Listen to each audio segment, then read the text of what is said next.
Փաշինյանը որպես Հայաստանի վարչապետ հրաժարվում է պատմական արդարության վերականգնման օրակարգից եւ կոչ է անում ժողովրդին իմանալ, որ այս ճանապարհն ավելի շատ նորանոր պատմական անարդարությունների է բերում։ Եվ Հայաստանի եւ Ղարաբաղի իշխանությունները ըստ էության Ղարաբաղի ժողովրդին պահել ենք պատանդի կարգավիճակում։ Պատանդի կարգավիճակում անհասկանալի նպատակների համար։ Եվ ես այսօր կառավարության նիստում էլի կոչ արեցի, հիմա էլ կոչ եւ խնդրանքով դիմում եմ, եկեք այդ մենք բոլորս, ընդհանրապես դա բոլորիս է վերաբերում, գաղթականի եւ պանդուխտի տրամաբանությունից դուրս գանք, որովհետեւ մենք տուն ենք հասել եւ Հայաստանի Հանրապետությունը մեր տունն է եւ մենք պետք է մեր տանը տեր կանգնենք, ոչ թե անընդհատ Հայաստանի Հանրապետությունը համարենք ժամանակավոր կացարան աշխարհի տարբեր տեղեր վերադառնալու համար, այլ սա մեր տունն է։ Ինչ վերաբերվում է, գիտեք ինչ, ես հիմա պատասխան, ես ասեմ ձեզ, ես այդ խոսույթը համարում եմ վնասակար, որովհետև մենք կարանք ասենք էթնիկ զտում, իրանք էլ ասցի հայլային ստանանք էթնիկ զտում, հետո ցեղասպանություն, հայլային ցեղասպանություն, հայլային ամեն ինչը հայլային, դա նշանակում է մուտք գործել կոնֆլիկտի ճանապարհ։ Իմ հոգսը դա չի։ Իմ հոգսը նա է, ինչ անենք, որ Ղարաբաղից տեղահանված մեր ժողովուրդը խաղաղվի, տուն ունենա, աշխատանք ունենա, անվտանգություն ունենա, ապահովություն ունենա, ազատություն ունենա եւ Հայաստանի Հանրապետության քաղաքացիներին։ Ես դրանով եմ զբաղվում։ Եվ ես ասում եմ, որ ես որպես Հայաստանի Հանրապետության վարչապետ, ընդհանրապես հրաժարվում եմ այսպես կոչված պատմական արդարության վերականգնման օրակարգից, որովհետև ես կարծում եմ, որ պետք է արդար իրականության հետևից գնալ եւ ոչ թե պատմական արդարությունը վերականգնելու հետևից գնալ, որովհետև մենք ինչքան գնացինք պատմական արդարության հետևից, այնքան առերեսվելու ենք նորանոր պատմական անարդարությունների։ Վարչապետը պնդում է, որ նախկինում կայացրած բոլոր որոշումները կատարվել են Արցախի ներկայացուցիչների հետ խորհրդակցելով։ Արցախի վերջնական լուծարման որոշումը ըստ նրա կայացվել է առանց նրա մասնակցության այլ անձի կողմից։ Պրահայում արած հայտարարությունը վերաբերում է Հայաստանի տարածքային ամբողջականությանը, ոչ թե Արցախի ճանաչմանը որպես Ադրբեջանի մաս։ Վարչապետը առանձնացնում է Արցախի լավագույն կամ հայտնի էլիտայի փախուստը եւ ասում, որ չի մեղադրում Ղարաբաղի կամ Հայաստանի ժողովրդին, համարելով նրանց պատանդի կարգավիճակում։ Ես չեմ ասել եւ չեմ ասում, որ արցախցիները փախել են, ես ասում եմ, որ Ղարաբաղի այսպես կոչված էլիտան է փախել։ Դրանք բոլորովին տարբեր բաներ են։ Ես Ղարաբաղի ժողովրդին որևէ բանում ոչ մեղադրել եմ, ոչ մեղադրում եմ, ոչ էլ կամ մեղադրեմ։ Ընդհանրապես ոչ Հայաստանի, ոչ էլ Ղարաբաղի ժողովրդին ընդհանրապես որևէ քաղաքական ընդհանրապես ժողովրդին որևէ բանում մեղադրելը, այդ կներեք անհեթեթությունը։ Ժողովրդին չի կարելի որևէ բանում մեղադրել։ Առավել եւս Ղարաբաղի ժողովրդին, ում մասին ես ասում եմ, որ նրանք պատանդի կարգավիճակում են։ Այդ ձեր ասած շրջանակներն են, որ ժողովրդի հասցեն ինչ ասես ասում են։ Կներեք, բայց ես դա չեմ հասկանում, ասենք դա քաղաքական ինչ-որ առումով տգիտություն է։ Փաշինյանը բացատրում է, որ արտաքին հանդիպումներ կազմակերպելիս նախընտրում է հանդիպում մեծ պետությունների ղեկավարներից՝ Ռուսաստան, Միացյալ Նահանգներ, Ֆրանսիա, Գերմանիա եւ հաշվի առնելով երկրների քաշային կարգը, դա ոչ թե ամոթ կամ նվաստացում է, այլ իր երկրի շահերն առաջ տանելու միջոց։ Ես խնդրում եմ բոլորին էլ հանդիպել, որովհետեւ ես բոլորին որ խնդրում եմ, ու դա ինձ համար բացարձակապես ոչ ամոթ է, ոչ էլ նվաստացուցիչ է, որովհետեւ ընդ որում ես ինչքան հանդիպումներ եղել է, հիմնականում հանդիպումները 90, ես չեմ հիշում, որ այլ նախաձեռնությամբ լինի, մի քիչ էլ բան կա, երկրների քաշային կարգի, այսինքն Ռուսաստանի Դաշնության նախագահը պետք է ինձնից հանդիպում խնդրի։ Հրզա ես պետք է խնդրեմ հանդիպում, բա ով պետք է խնդրի։ Կամ Ֆրանսիայի նախագահը պետք է ինձնից հանդիպում խնդրի, ինչքան էլ մենք շատ ջերմ անձնական, այդ եւ Ռուսաստանի նախագահը եւ ես պետք է խնդրեմ հանդիպում, որովհետև դա հակառակ կերպ մտածել նշանակում է իրականության զգացումը կորցնել։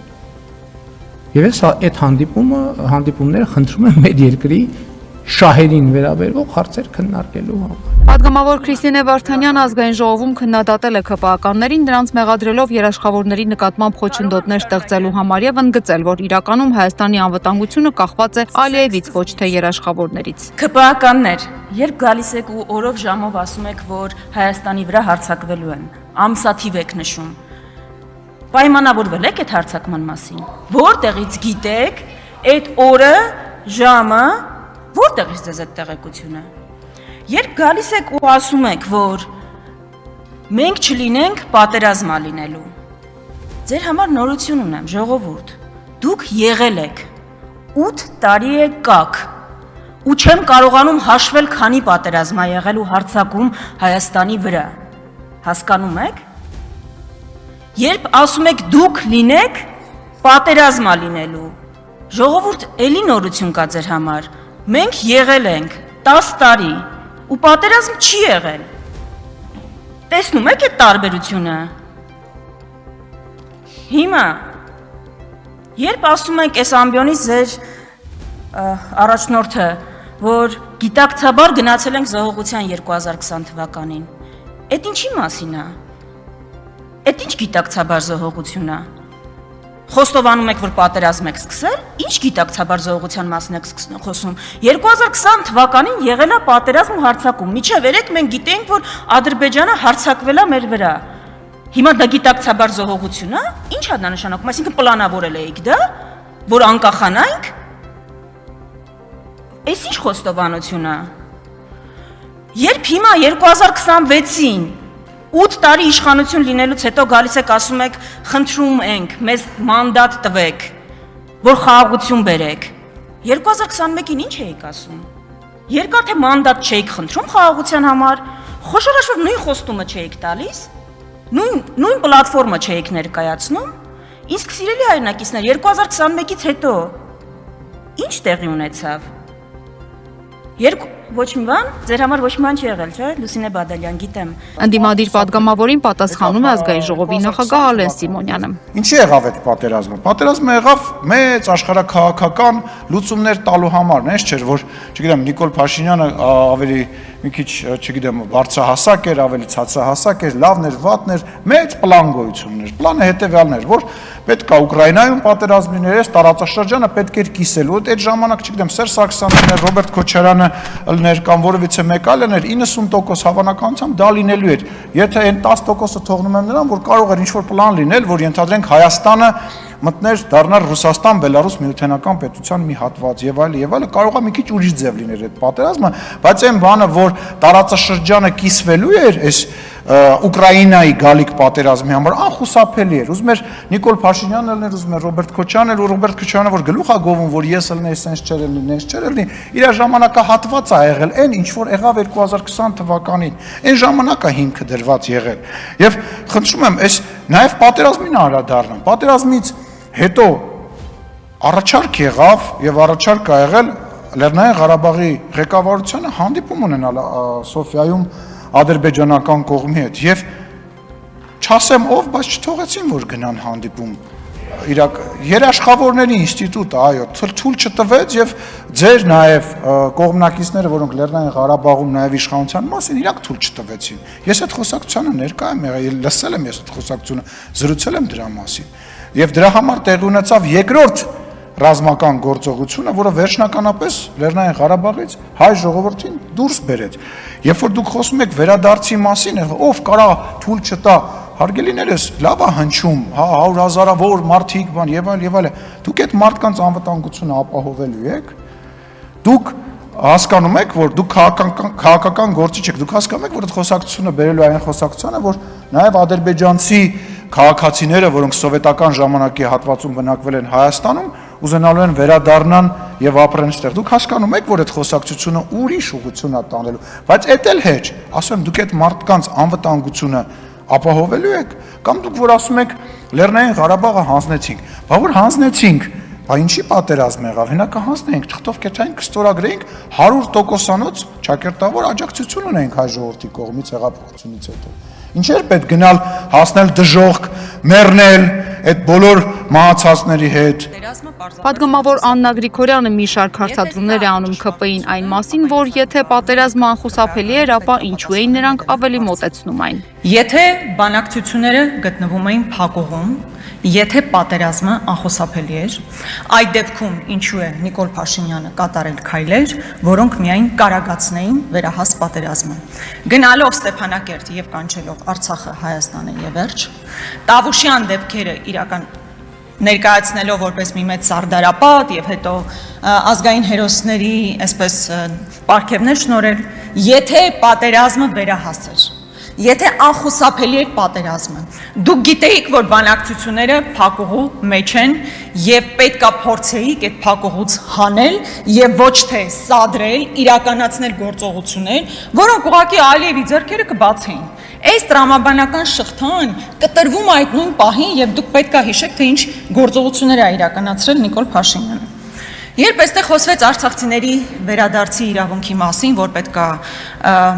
փակենք այս էջը, արցախցիների վերադարձի մասին որևէ խոսք չպետք է հնչեցվի, որովհետեւ Ադրբեջանն էլ խոսելու է ադրբեջանցիների վերադարձի մասին։ Նախ ուզում եմ ասել, որ սրանք նույն հարթության վրա դնելը ճիշտ չէ, բայց այնուամենայնիվ, եթե նույնիսկ դուք չեք խոսում, Ադրբեջանը չի խոսում, դուք փակել եք արցախցիների վերադարձի էջը, իսկ Ադրբեջանը փակել է, պետական ֆինանսավորում է տալիս հայտնի ՀԿ-ներին, որոնք խոսում են ադրբեջանցիների Հայաստան վերադարձի մասին։ Այդ հայելային քաղաքականությունը որևէ կերպ չի աշխատում, ադրբեջանցիների վերադարձը դարձել է պետական քաղաքականություն Ադրբեջանի համար, ու ինչքան էլ դուք չխոսակ արցախցիների բնական վերադարձի իրավունքի մասին, Ադրբեջանը միևնույն է խոսում է։ Հետևաբար, այո,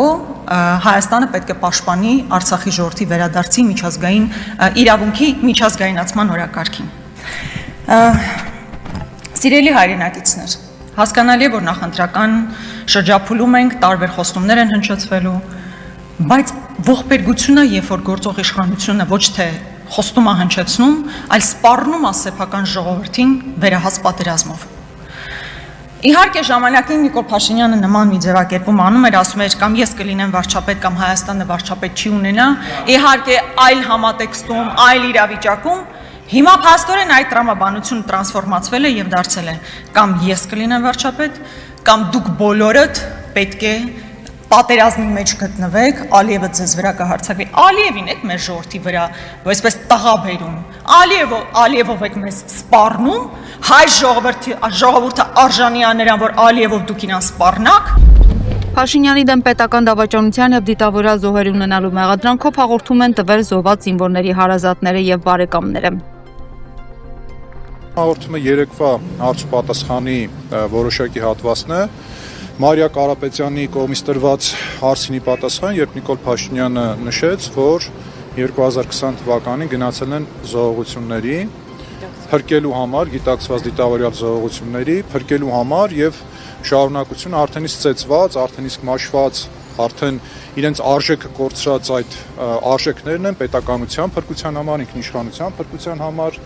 Այսինքն ինքը ըստ էության ընդունեց, որ այնինչ կատարվել է 2020 թվականի ընթացքում, իսկ հասկանում ենք, որ դա 44-օրյա պատերազմի ընթացքն է, այն ամեն ինչը, որ կատարվել է, իր դիտավորյալ զոհողությունների արդյունքն է։ Որոնք էին այդ զոհողությունները։ 5000 զինծառայողներ, տասնյակ հազարավոր խաղաղ բնակչություն, բազմաթիվ անետ կորածներ, գերեվարվածներ, բռնի տեղահանվածներ եւ ի վերջո Արցախի կորուստներ։ Լավ, մենք ինչքան կարանք հարցազրույցներ տանք, ինչքան կարանք անկես խոսել։ Մեզ հասկացող չկա։ Գիտեք ինչ, հայտնի բան է, որ 20 թվականի պատերազմի ժամանակ արտասահմանից եսի նկատի ունեմ Ռուսաստան, Եվրոպայից բավականի տղաներ եկան, զոհվեցին եւ գցենք շատերն էլ գնացին փառքասու, որ կենթանի մնացին, փառքասու, որ կենթանի մնացին, գնացին, իրանց տներում այդ ցուքը չեղավ, ոնց որ գցենք մեր տներում բան։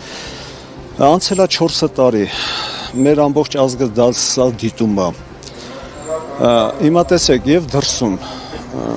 մարդիկ տեսնում են եւ տեսնում են, որ այս ազգի մոտ, մեր ժողովրդի մոտ միասնություն չկա։ Ամեն անգամ մենք գալիս ենք մեր հոգու կսկիծով խոսում ենք, խոսում, բայց ոնց որ ասած մեզի լսող չկա։ Ինչա մենք այդքան առհամարված ենք։ Ես շուտ այս Facebook չեմ մտել, ես վերջերս մտնում եմ, բան, ունես թեթևակի բան, շատ մարդիկ հայր մայրեր ասում են, նու զովասների ծնողներ չեն։ Ասում են, բա այդ 5000 երեխաները բան։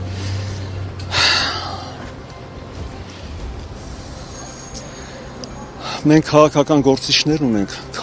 գործիչներ ունենք։ Ընդդիմադիրները եսի նկատի ունեմ, որոնք այս 4 տարվա մեջ այս 5000 զոհի անունը 5000 անգամ ասել են։ Չեն ասել նրա համար, ես պարզ ձեզ ասում եմ, չեն ասել նրանց համար, որ գիտեք, մեզ կարեկցելով կամ բան, ասել են իրանց քաղաքական ուղակի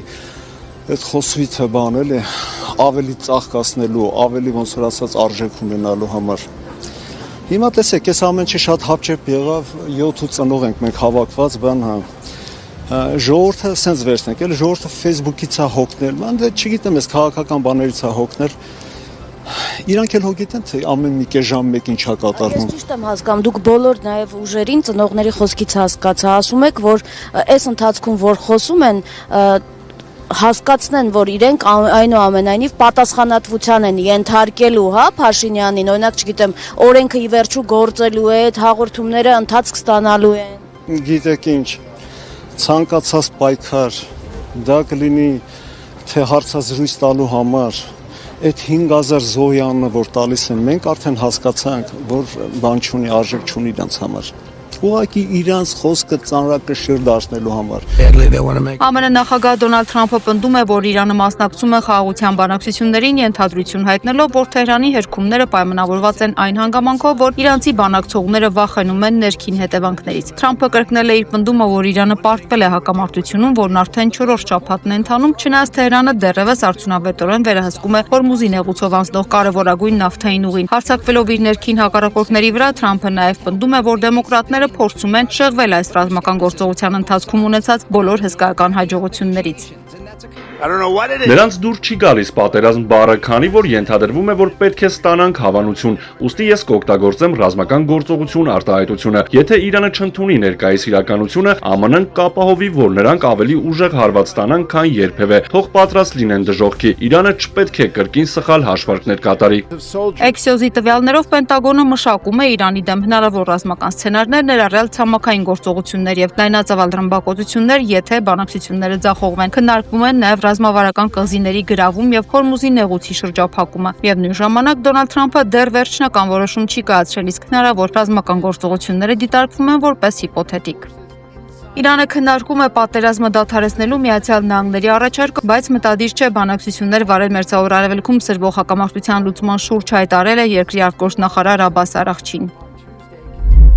Այնուամենայնիվ միջնորդների միջոցով հաղորդագրությունների փոխանակումը չի նշանակում բանակցություններ ԱՄՆ-ի հետ։ Նրանք իրենց գաղափարները ներկայացրել են իրենց մեսիջներում, որոնք փոխանցվել են բարձրաստիճան պաշտոնյաներին եւ անհրաժեշտության դեպքում կհայտարարեն իրենց դիրքորոշումը։ Ներկայում մեր քաղաքականությունը դիմադրության շարունակությունն է։ Մենք մտադիր չենք բանակցություններ վարել։ Մինչ այժմ բանակցություններ չեն տեղի ունեցել եւ ես կարծում եմ, որ մեր դիրքորոշումը լիովին սկզբունքային է։ Հիմա բանակցությունների մասին խոսելը պարտության խոստովանություն է։ Արաղչին որոշ երկրների արտգործնախարարների եւ առաջնորդների կողմից հեռախոսազրույցների ընթացքում ներկայացրած հրադադարի առաջարկներն անվանում է անբավարար, պնդելով, որ դրանք միայն կստեղծեն կրկնվող հակամարտությունների ցիկլ։ Նա հավելել է, որ Իրանը հայտնել է իր դիրքորոշումը այս շփումների ժամանակ։ Ըստ նրա, Իրանը զգուշացրել է բոլոր երկրներին, որ Հորմուզի նեղուցում ցանկացած ռազմական ներկայություն կհանգեցնի լարվածության սրմանը։ Արաղչին ընդգծել է, որ ջրային այս ուղին Իրանի տարածքային վերահսկողության եւ ինքնիշխանության ներքո է։ Նեղուցը փակ չէ, այն փակ է միայն թշնամիների եւ նրանց դաշնակիցների համար, շեշտել է նա։